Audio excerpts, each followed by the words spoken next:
Men are competitive by nature. We are competitive because in clan-like societies where we have evolved over hundreds of thousands of years to be the Homo sapiens that we are, the social apes, the creatures, we have had to compete for resources. We have had to compete for status, for positions of power, for mates and women and our availability. And a lot of these factors are within our own minds at this point, and so we are naturally more competitive. The more testosterone that somebody has, the more aggressive and competitive they become. And as it so happens, when you look at the game behaviors of men and women, they differ in the sense that a woman, she will even anonymously not usually play a competitive game that creates a hierarchy, whereas men will always play more competitive games where there is a clear winner and a clear loser. And so we know that men are naturally more competitive. And when it comes to chess, this is a wonderful way for you to actually channel that competitive spirit of yours. This is going to be part of a series on how to improve your brain power, your cognitive abilities, your executive function, if you will. And so there's a lot of these different processes, and chess helps all of them. Chess is a board game. Many of you might have seen it. It's a checkered square. It was invented in India over 1,500 years ago. So it's an ancient game. It's being played in 172 different countries officially, and probably unofficially in even more. When you take a deep dive and actually look at what chess is, it is a game for warlords. It is a game for a leader of a war band to be able to position his officers, which is the ranged units, because they usually stand behind and shoot to the sides. Your cavalry is the knight, the horse unit, because when horses are running, they need to turn slightly, and that's why they create that L shape. That's the way that cavalry moves on a battlefield. Then you have your pawns, which is like your infantrymen. They have a shield. They attack to the sides, protecting the person next to them.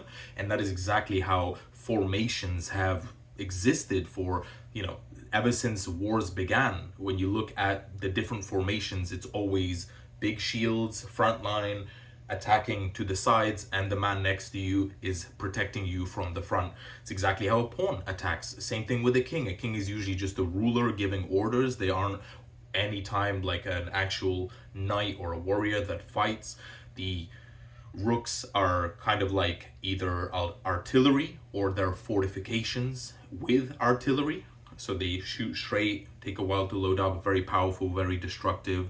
And the queen is like the royal guard. So really, there's a lot of thought that's been put into this. And so chess has a big place in my heart. I've been playing it since I was like 7 or 8 years old. I attribute a lot of my own personal life success to chess. I think it is an amazing game. And there is a lot of research to suggest that it will actually improve your cognitive function. A lot can be said about game theory. So game theory is the idea that we are all playing a game and we have to think about the actions of the other player and potential strategies based on everybody else's ideal choices and next moves, and how we have interdependent relationships with other people to achieve our goals. And that's essentially what game theory is. It's a set of mathematical equations that point to that, and chess very much is within that game theory. There is that famous saying that a society that separates its scholars from its warriors will have wars fought by idiots and books written by cowards. And that is absolutely true. If you know anything about the mythopoetic men's movement, the approach of the book, for example, The Warrior, Magician, Lover, King, you will understand that we have these archetypal forms. And somebody who plays chess, you're very much developing that warrior magician, which is one of the most powerful things, like an athletic nerd, like a jock mixed with a nerd. That is huge. So if you can channel this kind of energy through practicing chess on a regular basis, you will actually find yourself being able to embody this archetypal force much easier. But more about that in later episodes in the psycho-spiritual world. This one is more about brain power and how to expand your cognitive ability. As it so happens, the ancient philosopher Plato, whose name literally means broad or broad-shouldered, actually once got up and started flexing to to win an argument between another philosopher. And so he was a jock, he was a wrestler, he was a very famous wrestler, an Olympic level wrestler. So he was athletic, and he attributed a lot of his success in philosophy to that warrior spirit, and success in the warrior tradition from that philosophy. So there is a lot of intermingling here. Now let's talk a little bit about the research and the studies. It turns out that players who were either regular chess players or not, when they played against opponents who were higher level than them and they had to struggle and fight, they had a significant boost in their testosterone levels. Imagine that. It's well known that being competitive boosts your testosterone levels, that psychosomatic effect of you influencing your own biology by thoughts and feelings. Exactly the same here. So if you play chess, you will become more competitive. We also know from many studies that chess will actually increase your IQ, will actually make you smarter. It increases neuroplasticity, which is your brain's ability to change and to grow new connections between different parts of your brain. It boosts that. It boosts your working memory. It boosts your long-term memory. It increases your ability to plan ahead and to think, if I do this, what's going to happen? If I do this, what are the options?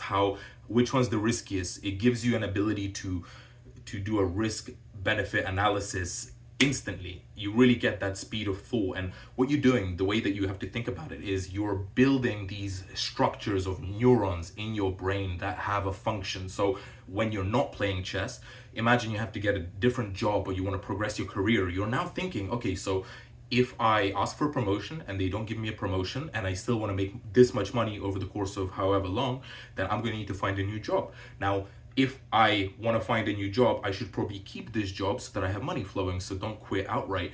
So while I'm working this job in my spare time, I'm going to be applying for this field, I'm going to be applying for this field, and then maybe I'll get an interview from both of them, and then I'll decide.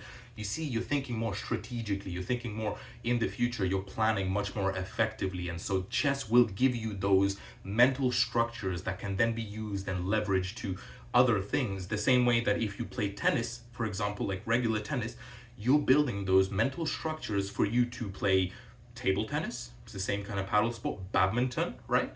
Squash. Like, you're developing that just from the game of tennis that can be transferred. It's the same thing with the game of chess, but you can leverage it for so many different things. Playing chess involves cognitive processes like problem solving, thinking ahead, analysis, a lot of these different things. In fact, we know that chess actually works all the different areas of the brain responsible for cognitive function and executive skills, and it's a holistic way to grow your brain, right?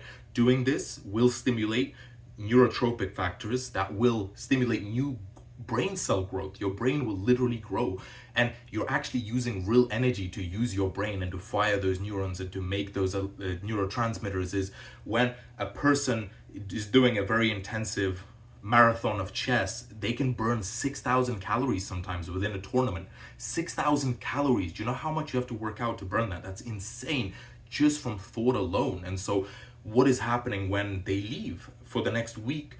Their brain is recovering and new neurons are growing, new connections are forming, they're getting much smarter. Stops impulsive behavior, makes you more patient, makes you think through decisions much more. I cannot say enough about chess. The way that I would recommend implementing it is download the chess app, chess.com or Chess, it's a French version, and the times that you would normally be listening to music, sitting in transit, or you're bored and you're going through reels, build a chess habit. Build a chess habit and play it regularly, and then try to get better. Try to beat your score. Try to get better every time. Sometimes you'll do, 2 steps forward, 1 step back. Sometimes you'll go 3 steps back and build your way back up. But once again, you're flexing the muscle of strategy thinking, and you're flexing the muscle of competitive thinking. Sometimes you won't even be in the right state of mind to play. You might be, like a little bit intoxicated, or you might be sleep deprived, or you might not be in the mood, and still forcing yourself to play that and doing that hard thing that you don't necessarily want to do and you're not in the best state of mind to do will help you work under pressure, will help you work in those times that you're a little bit tired or whatever. And that's a good muscle to flex as well in your brain, a great mental muscle. And finally, I just want to add that the more you learn to be competitive against others and you find somebody and you decide to be competitive against them and do better than them, then you're building that mental muscle of competition within you. Eventually, you can turn it around and compete with yourself. And that is where the true growth is. Thank you very much for watching.